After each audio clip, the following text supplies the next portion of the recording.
What the hell? Okay, special episode, Bigfoot Camping Weekend on the way.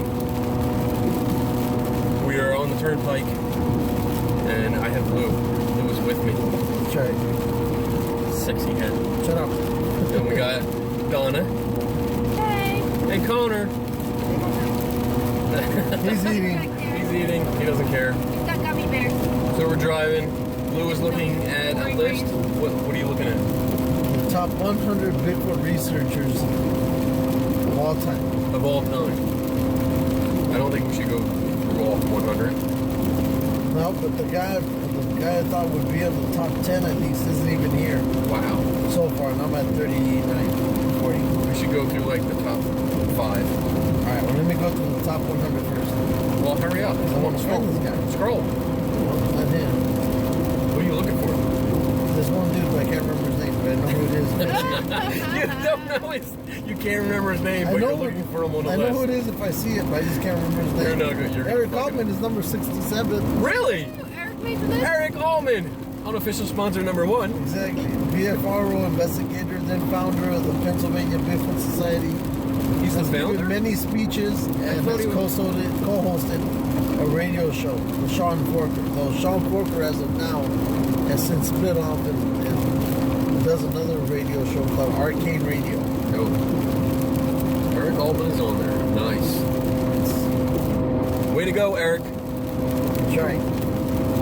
So who? I see you. Come on, get to number 5. Hey, I'm almost done. Hurry up. So we're heading out to a campground. Actually, we're going to Kecksburg first. Kecksburg, UFO. Pennsylvania. UFO. To see an alleged UFO crash site, which we probably won't see because it's not actually designated. Like nobody knows where it is. It's like from the TV shows that I've watched, the videos. It's like people are like, well, it's out there. It's out there, and they show like this huge wide-angle view of a field, and you have no idea where it is. There's trees and bushes and everything, rolling hills everywhere. But we're going to Kecksburg because they have a replica of what supposedly landed, and there is like a gift shop out there that we're going to buy stuff because that's what we do. And then we're going to go to the campground and get all set up, meet Eric, because he should be there already, then meet up with the rest of our crew, East Coast Cat, Tracy. Find him. There you go. Tom Biscardi. Lou is part of the show. Yep. Tom Tom Biscardi was the dude who he the was guy with involved in that Georgia. We found, remember back then when supposedly that one group found Bigfoot, they had him in their freezer and actually turned to be a monkey suit. that was with our old buddy there. The faker guy, Yeah, right? the faker guy who even went back to Nevada and faked one there. And he faked moved one again. here, moved here within 3 weeks of moving to Pennsylvania. He faked one there here too. The he who shall not be named of the Bigfoot community. That's right. So, Tom Biscardi, I thought he would be in here the top 100 because he's always on shows, you name it. Yeah. But he didn't even get an honorable mention. They just basically said, he calls himself a serious researcher, yet he couldn't tell the difference between a rubber mask from a hooded nose. Because of that Georgia. Because of that thing, yeah. Because he fell for it, hook, line, and sinker. All right, go to number 5. All right, let's go back up the screen. Let's see who's on the list. All right. If we're going to meet anybody Top today. 100 researchers / figures in Bigfoot history. We are thankful for these men and women. This list has been accumulated by the team and find Bigfoot over the course of the past 2 years. Really? I could have done this in probably a day. Any name associated. First one. Your favorite. What number are we at? One, or do you want me to start from 5? No, start from 5. All right. And work our way down. We have to build up the drama, suspense, and shit like that. Number 5. Number 5. Never heard of him. Who is it? Tim Fasano. Must be an Italian. Sounds like Italian name. A tireless amateur researcher. Video of number 7. Bigfoot eye blinking. A remarkable achievement to videotape a Sasquatch at 50 feet and seeing the fluorescent green glowing and the furrowed brow and coned head. Whoa. That Wait a minute. video is the best representation of a Sasquatch to date. Fasano recognizes it and zooms it in. He also, number 48, Bigfoot walking away. So I guess this guy filmed a Bigfoot. Wait, what? Read the glowing green thing It's again. the eyes.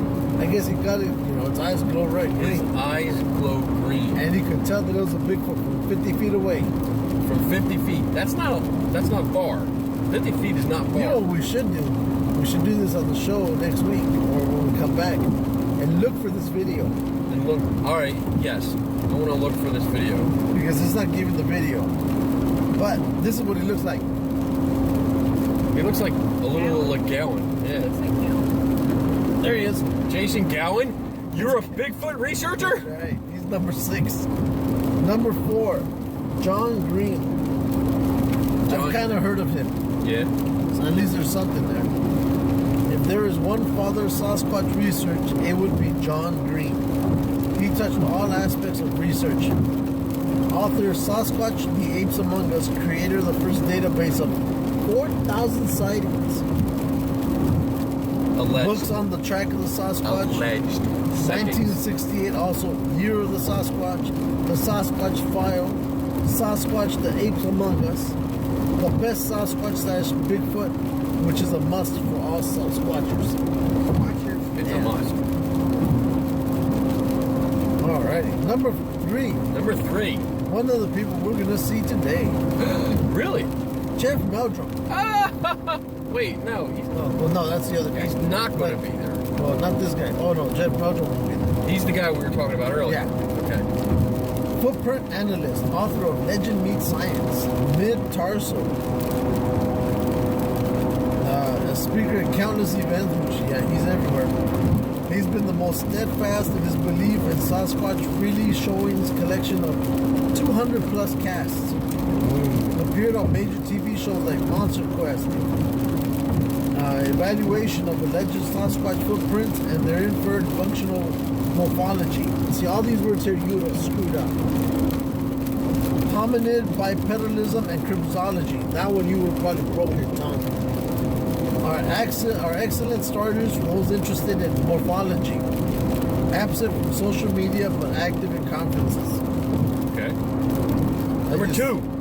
Christopher Nolan. He does Nolan. Wait, Nolan. wasn't he in Batman? No. Uh-huh. Yale educated author and habituation researcher. That one too would have killed you.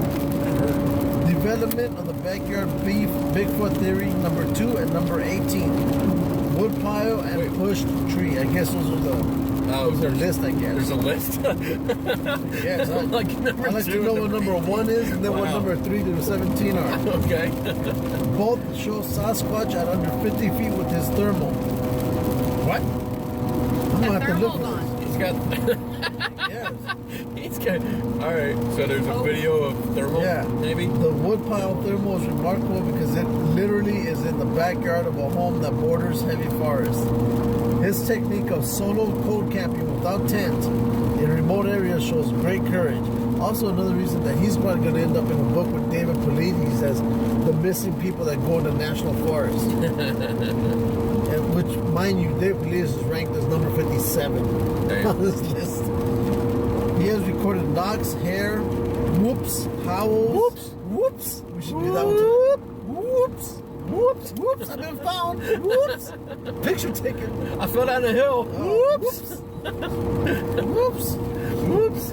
Oh, we're going to do that. We're going to be doing all sorts of else. We're going to be doing so much stupid shit. Yeah. His book and DVD, Impossible Visits, is a must for all researchers. Chris Earther, I just lost his spot. Earther, the Bigfoot is plentiful theory and has some of the most memorable quotes about Bigfoot and its Memorable? Memorable. Memorable. So it has it. Memorable. No. Memorable. Hey, Memorable. at least you understood what I was saying. I didn't break my mouth. I like you fuck did. up names. You do everything No, else. no, no. I just went through a whole bunch of words you messed up. No. About Bigfoot's relationship with human society. You find one word and then everything. But the last one I done, you would have broke your face. Found or authenticated a number of other videos. Number 14 video, excited family. Number 4, huge Sasquatch on PEI. Huge. One of the centers of Bigfoot social media. Size matters. All right, now can you guess which is number 1? You gave me a clue. You said that my favorite guy, and I think you said No, it like you stop me before I finish saying. you said something about favorite, but I was detecting some sarcasm. So Take a guess. Think about it. um, What would you consider the greatest? What's the word? Evidence. Yeah, for Bigfoot. the greatest evidence for That Bigfoot. everybody says that's it. The Patterson video. That's right. So for number 1, Patterson Gimlin in this rarely seen. I guess it was an artist with them. Seriously, they're number 1. Yeah, number 1. Let's see. Number Oh 1. my god! This sketch was made soon after the This video. list is completely invalid. Identifying Completely. Patterson Gimlin, identifying the Bluff Creek site, then composed enough P/G film from '67, the cast and film of the inline trackway, mostly for the physical proof for many features of the female Sasquatch and compliant gait coming from the film. Some may say they were lucky, and that's certainly true, but no doubt the stress of public scrutiny added to Patterson's premature death. PG is real, 100%. What the hell's Wow. PG? Patterson Gilmore. Oh, yeah. So anyway, you know Eric Kaufman has a cast of this one. I hope that's the one he made for me. I asked him to make me one. Yeah, because I wanted that's one one of the special. ones I got from him. Okay. So, That's the one I want. and then I passed that one off as saying that, look what I found this weekend. Bigfoot exists. Alright. Let's see what number 0. Let's see who's the unfortunate sucker to be number 100. 100. Kenny Biddle. Yeah. Number 100. Where are you? Coming up. Number 100. Number 100. Or should we do the last 5? The last 5 of the 100. Let's do the last 5. All right. That way, number 100 is even more embarrassed. Yeah. 96. Of course, none of these people I've heard of. Okay. So, Diane Stocking, Ron Schaffner, founders of Stocking Hominid Researcher Inc. and its website. That's all they did. Okay. I guess when we got down to the 90s, we're scraping the bottom of the barrel, like the tar shit that's all on they the did. bottom of the So barrel. I think if you and I do a website, we probably should be on number there. 97. Well, we do enough Bigfoot videos on We the should be show. 101. So we should be 101. All right, so officially, we are number 101 That's right. on the list That's of, it. of Bigfoot researchers. Exactly. All right, there you go. Let's see what this one did. 97. Ivan Anderson coined the term cryptozoology, consultant to Tom Slick in 1960 or 1962 for description. The pair wrote a book on the Minnesota Iceman, which was likely shot by a hunter through the right eye in northern Minnesota in the late 1960s. Why would that They one shot not? one? Well, let me get back to that before. Okay. Why wouldn't that one be number 96? Right. Because I've heard of the Minnesota Iceman. It already they had more than 2 lines, so Yeah. they should have been before. Yeah, they had 6. Number 96. 6 lines. But again, it's the Minnesota Iceman. I'm questioning the grown up on validity that of one. this list. I've grown up on. In fact, the Minnesota Iceman is supposed to be in a museum in Texas. I think it's a museum of the weird or something like that. Like an oddball kind of And thing. yeah, and they said that the body was lost. The original body was lost of the it was Iceman. lost. Yeah, and then because of course they used to take it a lot on carnivals. Oh. And somewhere along the There's a way, carny. the body got lost. I forgot. I think the owners decided we're not going to show it anymore. So That's when the body got lost. And then another body came up. Wait, another body showed up in the same fashion. So what they're saying is that this one is the fake one to replace the original one. And that one they kept taking out on carnivals. I love this area right here. On carnivals. And that's the one that's currently at this Museum of the Weird or whatever. Okay. So that's what happened. Okay. All this useless information I still have. But it helps sometimes with Chris, because when he does his show and I call him and go, he's like, what? I don't know about that. I go, yeah. So, like, he didn't know that the original, he didn't know, when he was doing a whole review on the Patterson Gimlin, I go, the original still exists, right?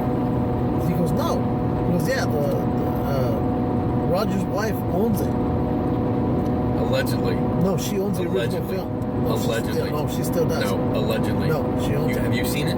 Yes. Have you seen it? Yeah. Have you seen the film? her holding? Yes. You've seen the film. Yes. We've all seen the film. I've seen her hold it. You've seen her hold. Yes. No, you haven't. Yes, I have. You have not. How do you know I haven't seen it? Because I know. No, you don't. You lying second. Whatever. I know. No, you know nothing. Read your brain. Oh my God. Hey, Anyway. it stopped raining. It did. Yeah. That's good. Oh, wait. The number 97 still gets 2 more lines. Oh, come on. Ivan Sanderson was the first zoologist to bring live animals on TV.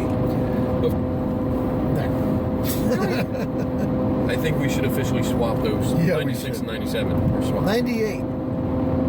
Quote unquote BF Research SE. Bigfoot. Anonymous internet poster from Florida. Excellent recordings and insights. One of our favorites. Wait. Also uses Alex Midnight Walker on Facebook. So, number 98 is an anonymous internet source. Oh my God. That makes like 99 and 100 fucked. Well, I still say 97 got the short end of the stick here. Because, 99 and 100 got beat out. And his wife is good looking. It got beat. She's good looking. Here. I'm sorry. She's kind of alright. She's still good looking. Better looking than him. Better looking than you. Sorry. 99. 99. Who got beat out by an anonymous poster. Janet and Colin Board. Janet Colin Board. And Colin. Authors on the ancient Britain extraterrestrial life as well as Bigfoot. You got beat out by an anonymous poster on the internet. Anonymous, quote unquote, Bigfoot casebook. The evidence for Bigfoot and other man beasts. That's 99. They got shafted too. They got shafted. Totally. By 96. 97. Number 100. What did this guy do? And he has a lot more lines than oh my God. Let me see. Who made this list? I don't know. It took him 2 years. 100. Chris Allen, former lead singer of the Marshall Tucker Band. Whoa. What? Yeah, I've heard of the band. Has become an enthusiast since having an encounter, an online advocate with thousands of friends and posts. We don't. Oh, you'll love this. And they also missed out on words. I'm going to replay. I'm going to put it in there. Okay. We don't know much about his research, but he is clearly the social center of the Bigfoot social media world. Because he's a singer. Yeah. Well, this is what the original. We don't much. We don't much. So I put we don't. We don't much. Of course, they don't much. We don't But- much of nothing. But I've heard of the Marshall Tucker Band. I've heard of the some good music. But that's funny. He's a singer. We don't know anything about what he did, his research, if he did any, but he's on the list because he's a singer. That just shows you how valid this list is. Well, let's go to number 95 because 95 has to be interesting compared to 96.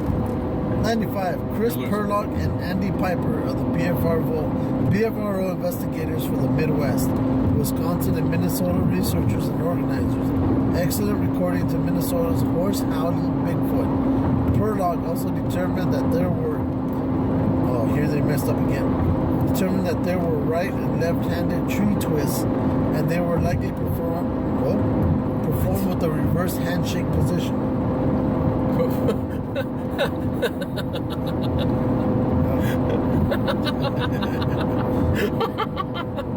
Oh, you want to see number 93? Oh my God. 93. Is there a picture? No. Well, sorry. Here's 93. Scott Taylor, recording specialist. Listen at what the hell? You should check. Mono Anglo. Man. Just look on the list and see if Mono we're there. Kaheli sounds. We should be on there. Yeah, we should be. We should be. I mean, Well, I think this list might have been done right before we came did it. All along. right. Well, We'll they have were to- towards the tail end of their, we'll have to of update their them. research. Oh my goodness. All right, so that was the Bigfoot list of researchers then. What is it? What's it called? What's the list called? The 100 top Bigfoot researchers. Bigfoot researchers, which includes an anonymous poster on the internet. Yeah. That beat out 3 others. That's horrible. How does this woman get number 76? Sharon Lee, the Bigfoot field reporter, runs a great blog and is a great service to the Bigfoot world. Oh my Sharon goodness. Lee, not afraid to put her credibility on the line. Credibility. Oh.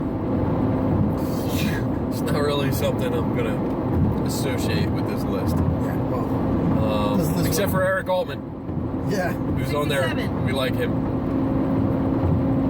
He's kind of hot. I also told him that you would spoon with him. Oh. So, sorry about that. He might need you tonight. With Bobby Nelson. Oh, look, another trip to not here. Thanks, Louis. Bobby Nelson, unofficial sponsor number 2.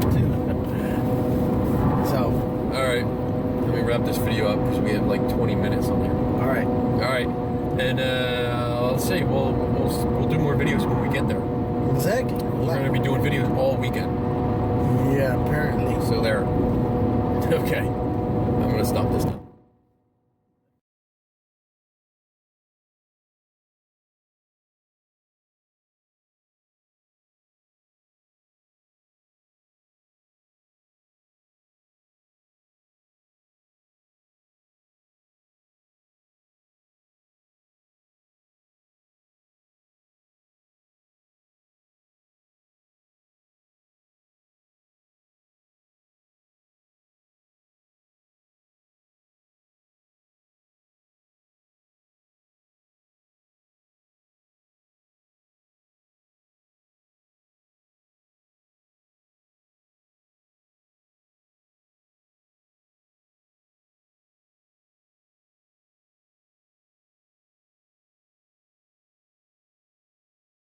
This is the UFO shop in Kecksburg. We're all in here. We're all in here. We all fit. It's very small. We got aliens in here. Very small. We have There's aliens. our alien friend. And one live alien. And yes. This is it. Chocolate. There's Lou. There's Dawn. There's your sign. And there goes Lou. He's on the trail, looking for Bigfoot. Will he find him? We don't know. Wait, a group of people, led by world-famous Eric Altman. World-famous Bigfoot researcher. Holy shit, Ola. Here we go. He's talking. How much can we screw him up? I don't know. We're gonna totally screw him up as soon as he sees us. I hope he hits me.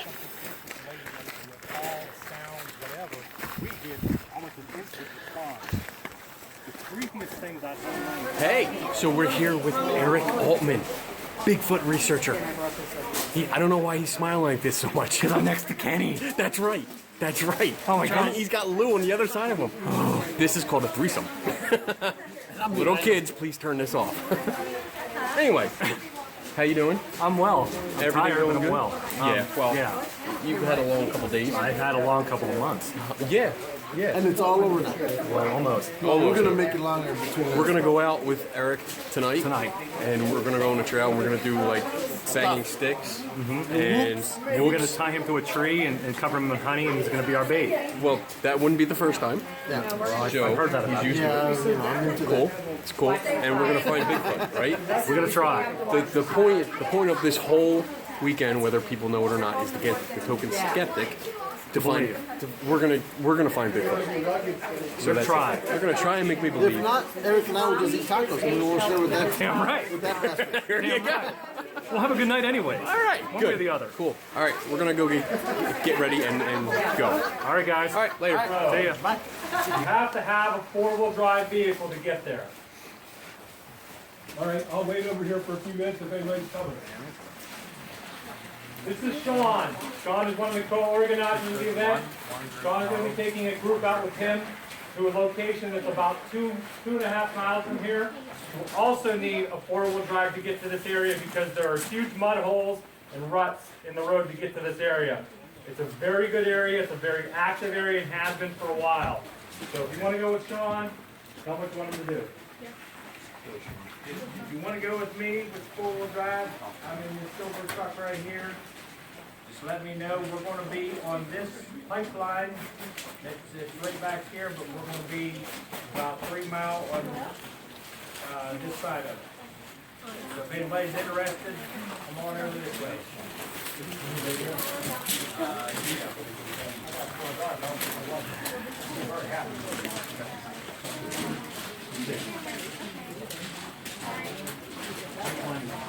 We're going to be going just outside the park over here. There's a pipeline and there's a set of woods where you can set up in teams. We're going to be over here doing the same thing, making calls, wood knocks, whoops. We're going to tie Lewis to a tree using the stake. So if you want to stay with me and you want to go out with me, then hang here at the pavilion. We'll be leaving in about 10 minutes once I get radios, batteries, and the radio. Yay! Lou's gonna be tied to a tree. We have sites up at the top. There's some Boy Scouts. We're going to scare the crap out of them. Yes! And we're going to come down here and scare the crap out of the ladies who are sitting here. No, I'm kidding. We're going to go up and put one team up at the top of the hill, one team about halfway down the hill, and you'll see there's a platform out here. The younger kids want to stay at the platform. You're closer to the campground so that if you want to come back, you can. It's literally about 100 yards off this trail here, so you'll be set. You said younger kids and grandmas. And grandma. So if you get scared, you I'm can, not gonna get you scared. can run back. Well, you don't know that yet. You're right. Did you bring the pens? The what? The pens, underwear? Eric! You may need them. So the onesie I'm already hearing already. All right. I'm not going to guarantee any sightings, any encounters, any experiences. That's pretty good, Eric.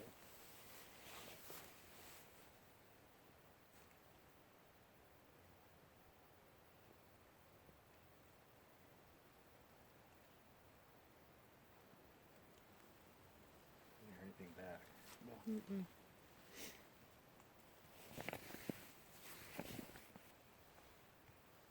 You guys can continue on with your knocks and whoops if you want. What do you think about the Appalachians? The mountains? Yeah. They're pretty. Is there a lot of activity there, you think? Oh yeah. There's so many reports to go all the way up into Maine, all the way down through Georgia. My friend's a forest ranger with me, and he says he's seen things. Oh yeah. And, you know, I'm like, I'll come up with you. And he's like, all right. Man, he lives in the boondocks, too. Maine's a pretty rugged state. Yeah. Is it? Mm-hmm. Maine?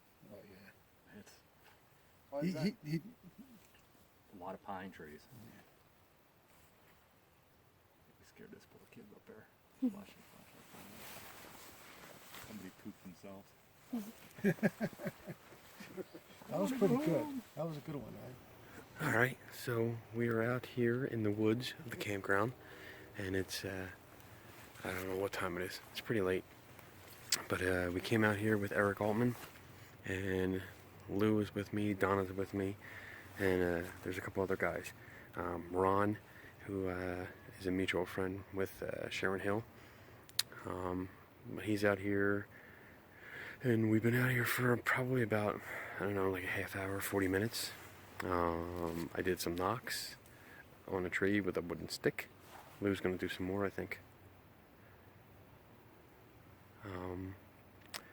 And Eric did one of these Bigfoot calls. I was taking video, but unfortunately the sound didn't work. I don't know, for some reason my selfie stick, which I was using, screwed up the microphone input, and I don't know what's going on, so I ditched that, and now I'm just holding the camera. But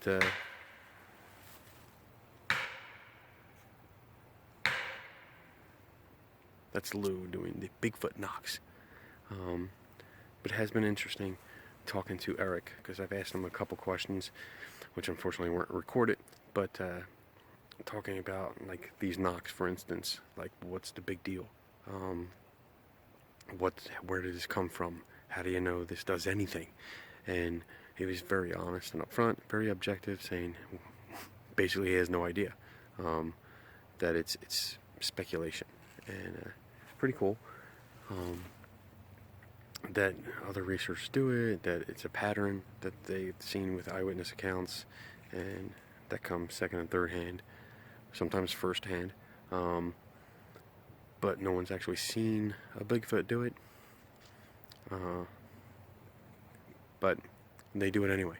A couple people, there's like 3 groups of us out here, and people were doing different calls, which I guess, honestly, they don't know what a Bigfoot sounds like, because no one's ever found one, probably because they don't exist. But different calls, no responses. We have a Boy Scout troop that's over to my left, and then there's other groups to our right, and of course we're at a campground, so noises could be anything. Well, this is like a Blair Witch kind of video I just figured out. That's pretty cool. It's been interesting though.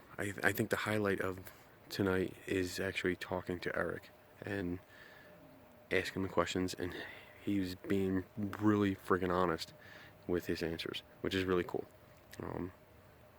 But other than that, it's a kind of a chilly, rainy night out in the woods, and that's pretty much it. Nothing else is happening. No sightings, no weird stuff happening, nothing. We're just chilling, and the only thing that would make this better is a couple beers. So, all right, I'm gonna get back to the others and see what happens. So if I were to just tell you 6 things, you said, Brian, 6 things. Give me 6 keys to success. How do I become a better researcher, investigator of cryptozoology? And I'll be honest with you, when I sat down and wrote this, I just wanted to paraphrase some of the stuff that I've said and some of the stuff I'm going to say later on. I thought about it. This can apply to basically any kind of field, whether it's the ghost field, whether it's cryptozoology, ufology, whatever it is. These 6 keys to success are what I learned by trial and error, by success and failures. The first being, know what is normal. Know what is normal. What animals live out in these woods? What animals live out in the woods where you're going to investigate? You don't have to know the names of everything. You don't have to know the names of the trees, but it would behoove of you to know what kind of areas you're investigating. Is this a swamp? Is this a bog? Is this a plain? What kind of animals live in those areas? What kind of sign do they leave behind? What kind of information do these animals leave behind? Because if you don't know what's normal, how do you know what's abnormal? And certainly, how do you know what's paranormal? Again, for the ghost field, that's also, if you don't know what kind of readings you should normally get, how would you know what's an abnormal reading on an EMF detector? Same logic applies. Know what's normal. Know how things work. The second thing, no substitute for experience. There's no substitute for actually getting out there in the woods. You can sit behind your computer all day. You can read 100 books. You can talk to people like me and all the people that are here. But there's no substitute for actually getting out there and doing this stuff.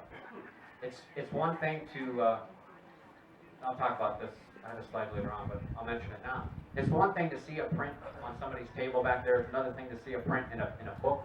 But to actually go out there in the woods in the middle of the night when it's raining with a flashlight, find a cougar print or a Bigfoot print. Even though a Bigfoot print is huge, it's still very difficult to find unless you know, you have a witness and you know exactly where something happened. No substitute for experience. And tracking an animal takes a lot of experience to know how to do that as well. Interviewing. Interview early and often. Now, a lot of groups have websites. They have Facebook-only group sites. That's great, but what ends up happening is you end up going back and forth with emails. Emails are a dangerous thing because they can say whatever they want. They can rehearse it. They can sit there and think. But if they leave a phone number, call them right away. Within 24 hours, you should always respond to every case, and you should call right away. Call immediately whenever you get a case, because that not just to thwart a liar, but also get that information as quickly as possible, so you can start disseminating. You can start researching the area. You can start looking at asking other researchers if they have cases that are ongoing in that area as well. And you can also get out there as fast as you can. If it's a print, they saw an animal leaving prints, if their dog was attacked or whatever happened, you can get out to that location a lot quicker than you can if you send them an email and you wait 3 days for them to reply. Fourth thing here, do your research. Now, one of the traps that I see a lot of people fall into is the first thing they do is they get a Bigfoot case. The first thing they do is they go on BFRO, Bigfoot Field Researchers Organization. They look at their website and say, yes, there was a case here in 1982. That means that that is a Bigfoot. Just because there was a case 25 years ago does not validate your particular individual case. As the skeptics say, correlation does not mean causation. Just because something happened there once before doesn't mean that that's what's going on now. Does that add a little bit of credibility? Sure, but you're not even sure about that original case. But don't judge what's going on now by something that happened 20 years ago. Now, if you contact a researcher and they say, I have the exact same stuff that somebody saw on the other side of town, and somebody 2 miles away from there saw the exact same thing. Now, that's good information, if that's all correlating at the same exact time. You can also use, now I've bashed the internet a couple of times, but the internet is home to Google Earth. Google Earth is by far one of the greatest things ever invented for those of us that do investigations of any sort, especially cryptozoology, because we can look at the area. Granted, it's a picture in time, maybe a year or 2 years ago, but we can look at the area. Now, if they say they saw a Bigfoot in their backyard, and their backyard is just 10, 20 trees, and then there's a wall behind it, probably not a Bigfoot, just saying. The fifth thing here, be objective. Being objective is very hard, especially when we're investigating the paranormal or we're investigating Bigfoot or anything like that, because our feelings get in the way. Our opinions get in the way. And a lot of times our assumptions get in the way. We assume things. And feelings are okay. I know I got excited last night in the woods. Again, that sounds weird to say that. But I got excited because we heard some things. There were some answers to some knocks. So it was interesting to hear that. We know it wasn't the Boy Scouts. But once your feelings go away, then your opinions kind of set in. My opinion was, we don't really know. We know they're surrounded by houses, so it really, I'm going to be very skeptical of anything like that. And the last but not least thing here is assumptions. The assumption is the most dangerous thing, and everybody here knows what that, to assume, how that ends up. If you assume anything, you make a, what, out of you and me. So assumptions, unfortunately, in the ghost field, assumptions generally run investigations. People assume that their EMF detector going off to 2 milligauss is a ghost. That's an assumption. And it's dangerous, especially when you're investigating stuff like this, and even more especially when you're helping a client, somebody who's seen something and you're going to answer back to them. Never assume. Tell them the truth. Be honest with them from the moment you set foot or call them. And last but not least, number 6, you see a little picture of the mystery machine. I know that's ghostly type stuff, but it applies to everything. You're there to solve the mystery. So if somebody saw Bigfoot, somebody saw Chupacabra, somebody saw Dogman, whatever they saw, your job isn't to validate that sighting. Your job is to do the research, dig through their information, go out to the site if applicable, look around, find prints, find evidence that points toward whatever the explanation is. If it's a bear, it's a bear. If it's a Bigfoot, you're going to be on the front of Time magazine. The area that we are now in was known as the Ohio country. It was frontier. There were no European settlements of any kind. It was inhabited by Native Americans, primarily the tribes of the Shawnee and the Delaware, known as the Ohio Indians. Many of them have been driven west by British settlers moving into the interior of central Pennsylvania and even eastern PA as well.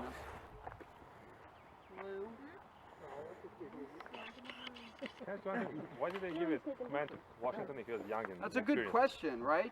There's actually two reasons. Reason number one, he had good political connections. He was friends with people in power, Lord Thomas Fairfax, who's the only British nobleman to make his home in North America, and also through him the governor. And then the original commander was a 52-year-old mathematics professor from the College of William and Mary, Colonel Josiah Fry. Fry's overweight, not exactly fit for the rigors of campaign, and very early on he actually falls off of his horse and dies from his injuries. And so that's why Washington will get the command, because he knew the right people and the right people died at the right time. All right, so Washington with the advanced elements of the regiment will show up here to what is known as the Great Meadows. It's a natural open area, one of the few out here in a sea of forest. And Washington chooses this site as an encampment not for its tactical value, although tactics do play a minor role for his choice of this site, but for its logistical value. What's that? For the animals. The horses, the meadow provides natural grass area for the horses pulling the supply wagons and 40 to 60 head of cattle for freshly slaughtered beef for the army to get there. Fighting battles are easy compared to actually getting the army there before the age of preserved food. It's an absolute nightmare of endless scenarios for the general to deal with. And that's why Washington chooses this site. He's not in a small wooden cabin and stockade that you see reconstructed out there. Now that is not Washington's headquarters, nor are those barracks for his men or a fighting position even. That is simply a fortified supply warehouse. Washington still has the offensive in mind, and this is very important to remember. He's going to put items like gunpowder, flour, rum, that need to either be kept dry or kept out of the hands of the enlisted men in large quantities. Gunpowder and rum in large quantities do not go well together with young men from any generation. So Washington, after he's consolidated himself... When I call you, this is what you get? Which one do you want, the extras or whip? Yes. What are you doing? You too? We're going to compare ringtones? Oh, extras is a little louder. As I have sour. Tracy's theme song. Oh, or if we have to go with. I'm not a witch, I'm not a witch. It's a tough call between the two, really. Not a witch. Are you a witch? My nose is a false one. Well, we did do the nose. No, it's not a nose. And the hat. She's a witch. She's a witch. I also have.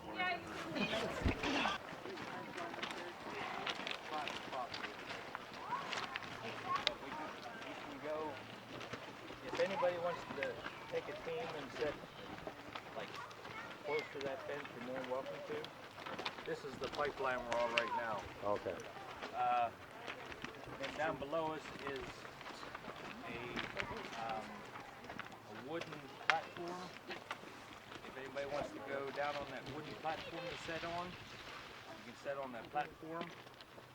So there's two places you can go there. One there and then the wooden platform. So There we go. The obligatory night vision.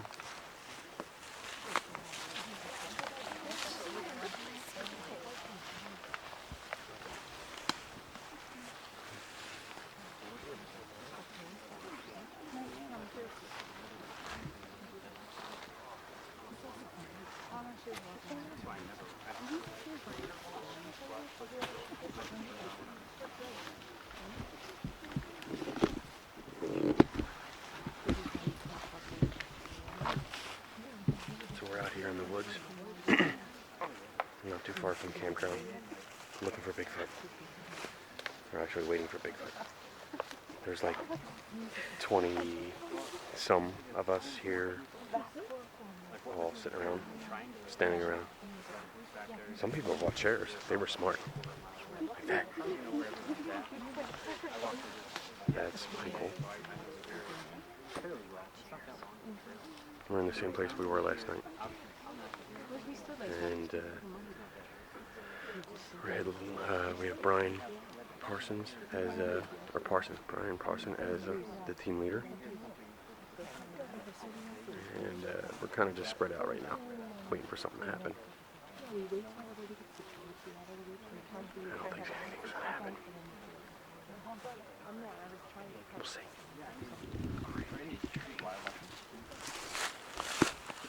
Maybe it's time for some tree nuts. What do you want to do?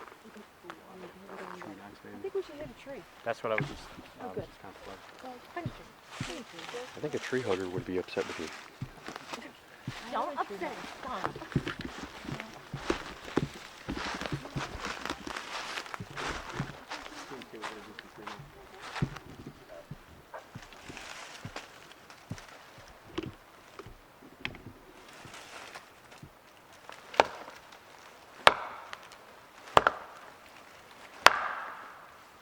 That was horrible.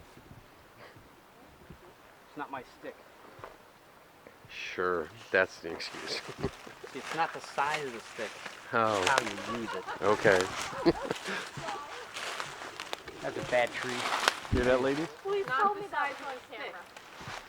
I'm talking about the hickory axe handle. Mm-hmm.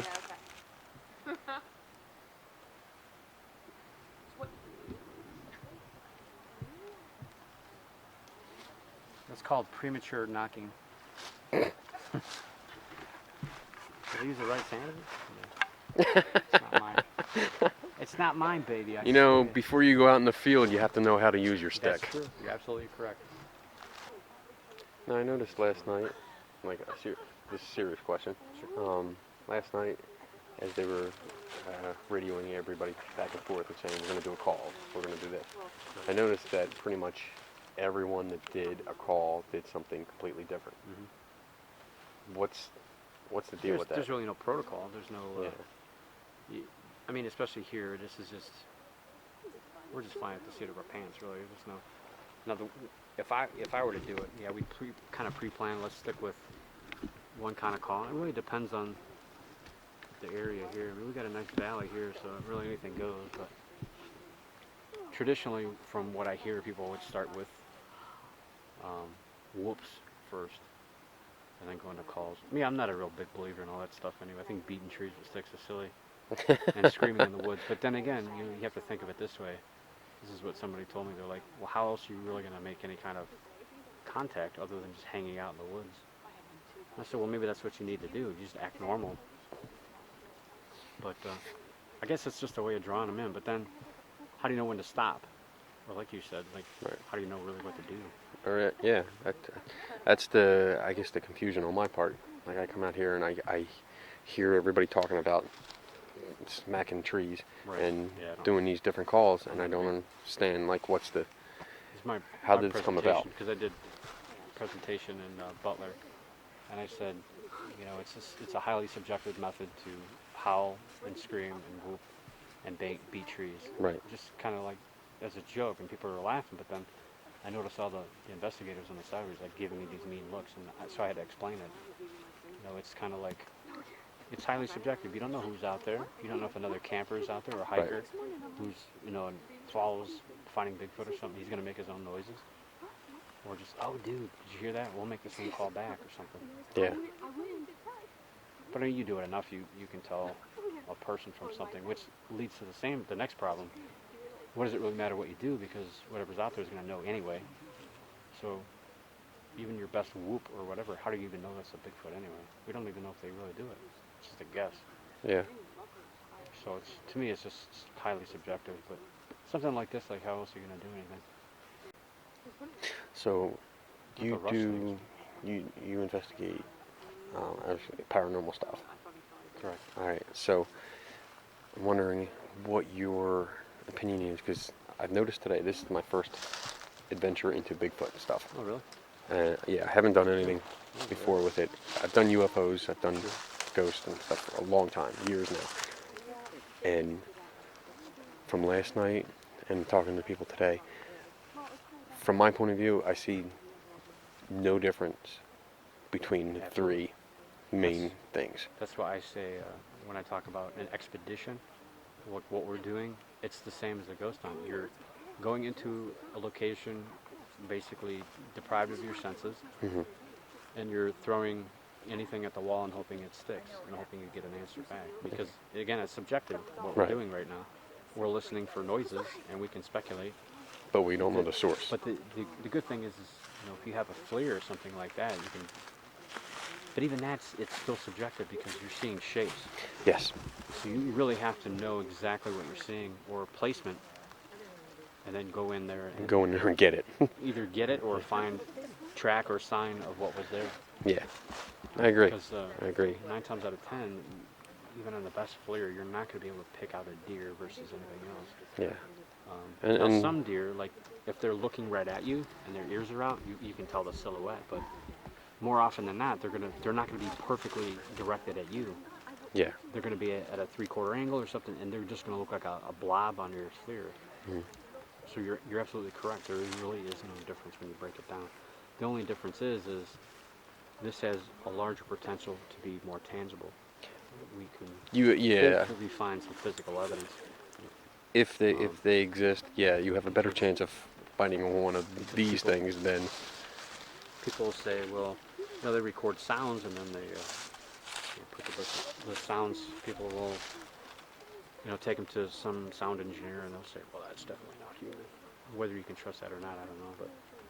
So that's something that's tangible too, versus like EVP. I don't give it any credibility. Nope, zero. Whatsoever. Because I've proven to people that even just holding. Stretching my back. I thought you had to go to the bathroom. You're on your own. Yeah, I was like, are you doing the pee-pee dance, like slow motion? I have a water bottle. I can empty out. I've ventured into many scary bathrooms, but woods not so much. Pop a squat. You're fine. No, it's my lower Just watch the back. prickly bushes. And ivy. Ivy would be bad.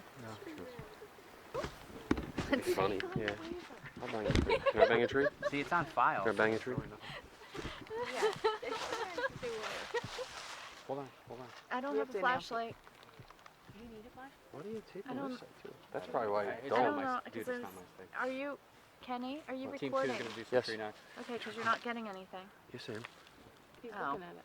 It's Well, do you screen's want me right to there. look so we Well, you need the light from the screen. So you can see. Bang it out, baby. can grab the food? Watch it splinter. You don't hit me. Strike. Strike 3, you're out. That's a shitty tree to hit.